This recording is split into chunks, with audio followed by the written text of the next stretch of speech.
I've seen too many startups jumping headfirst into development, wasting tons of money, developing the first version of their product with the wrong approach, the wrong technology, or just the wrong provider. In this video, I will cover what you need to prep before launching the software development of your startup project.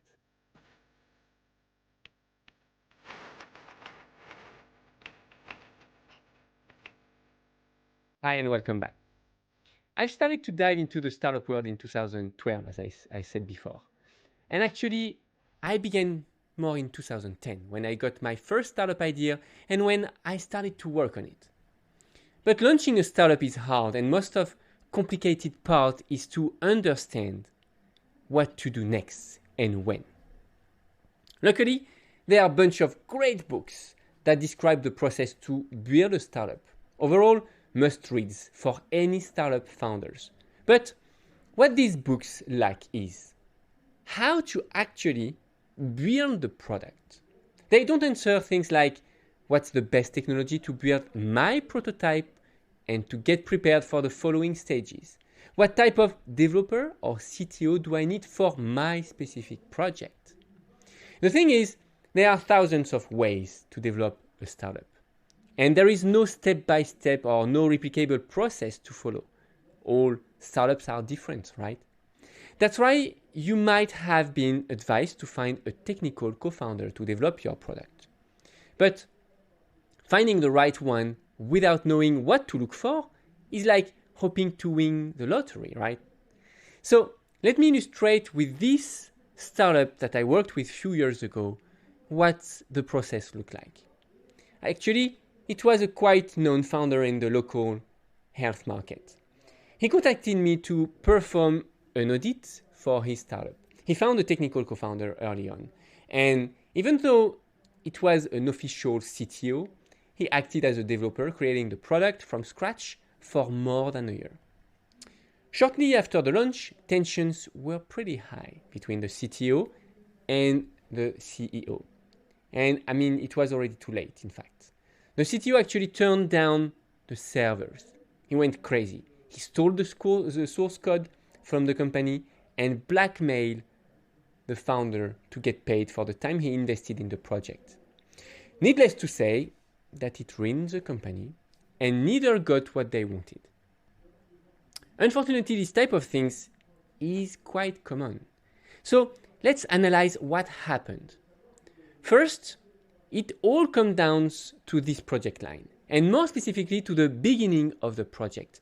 When you get started, you need to analyze and to test your idea before investing too much. They invested almost $500,000.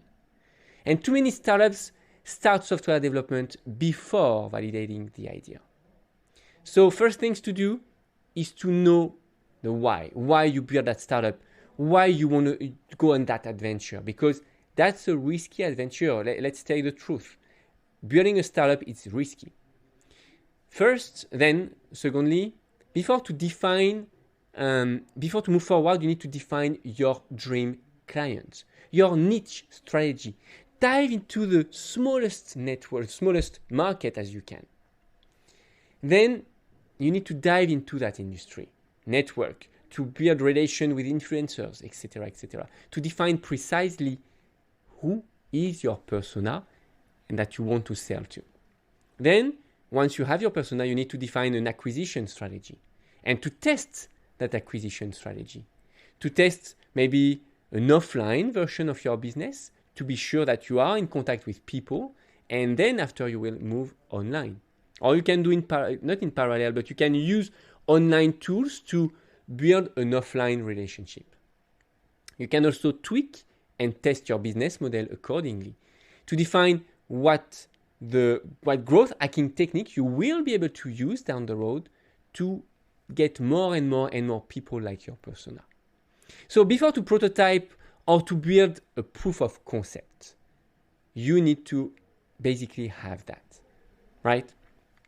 And then you might say, yeah, but how can I test my product if I don't have any prototype or if I don't have something to show?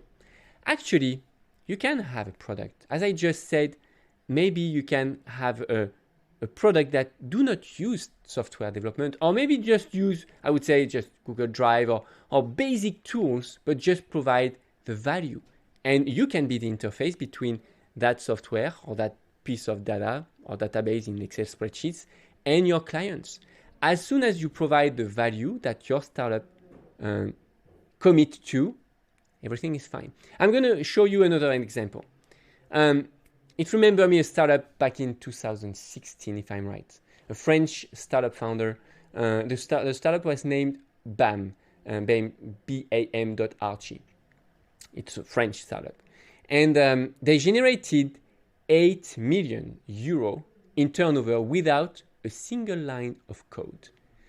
I remember Matthias and Boris, and the two co-founders that I coached 5-6 years ago, asking me this question. Should we keep moving forward with external tools because they built a kind of prototype with just external tools, surveys, type forms, an e-commerce website, etc.? Or should they focus on building their own software? At that time, they were just generating their first revenues and started to worry about not having a dedicated product, a scalable product. And my answer was simple. Keep generating revenue. The technical side will come. You know, the technical side is like math. It's 1 + 1 = 2. It's easy whenever you have the revenue, whenever you have the business model. Indeed, when I got some news 18 months later, they are generating millions in turnover. And they were migrating to their own product by recruiting a very good CTO. So now would you like to know how Matthias and Boris did it? Are you ready to do the same? Let me first explain why people think that they need massive investments first. Question for you. Do you know how much did it cost to develop a simple website 20 years ago? Can you guess? Somewhere around $2,000 or €2,000 minimum. And at least an entire work week. That's the minimum required time to develop a website more than 20 years ago. Now, how much time and for how much time and how much it would cost? Can you guess? It's a matter of minutes and with almost no cost. So how is that possible? It's like Lego blocks. You know, the worldwide engineers has developed new type of pieces. The basic elements are still the same. It's software languages like HTML, JavaScript, CSS, etc., etc. But we have now access to smarter elements that we can assemble very easily. So it could be, as I said, a Google Spreadsheets, tools like Zapier, or many marketing automation tools like Typeforms, etc., etc. And in some cases, it can just require, let's just few lines of code to connect the dots. And you can have a prototype with that. That's what we call the no-code movement. And it's okay to just get started with an e-commerce website or maybe a WordPress plugin or an app maker solution. It's unlikely to become your long-term product unless if you really have a basic business model, but it can surely help you generate your first thousands or, if you are like Boris or Matthias, your first millions. So to give you an example, here is the quick mobile application I did back in 2019 with a tool called Glide app. I just put together some text, picture, URL in a Google spreadsheet, and it was enough to build a mobile application from it. No need to be a very good software engineer to build a basic application. And if you don't want to do it yourself, there are some freelancers or agencies that are particularly very good with no-code strategy and that can help you with that. So, of course, not all businesses can generate millions without a single line of code. But here is what you need to validate before considering launching proper development. You need to have some traction signs required. You need to have a clear vision of your business. You need to have a project presentation, a pitch deck, I would say, and a website or a landing page to start acquiring users and leads. That's what you need to prep before you move forward to the next stage, the roadmap stage. Now, if you already have all that, then you might be ready to prepare the software development. And that's another story, a whole new program, because you are more likely to build your long-term product, at least the short-term version of your long-term product. And here are the things that you need to prepare in that case. First, you need to clarify your long-term vision. You need to define KPIs. What are your goals? To establish a bit of branding. Often I call that the minimum viable brand. An established social media presence, start communicating, etc. To define the software languages you're going to use. You also need to establish the roadmap, to clear specifications for the next version, to define the development costs, at least for the first versions, and to create an investor-ready pitch deck. You will need to get fundings if you really want to do proper development, and you will need to define what type of developer provider you will need to develop your application, and of course, to interview them to validate the provider or the developer's team. So now I hope the requirements are clear before launching development, and the next things in line are, of course, to master the relationship between developers and you, non-technical founders.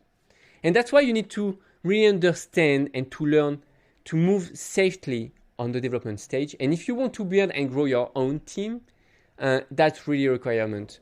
Although I do believe that most of people are kind and willing to do their best to help you with your project, we definitely need to understand that tricky relationship between tech and non-tech.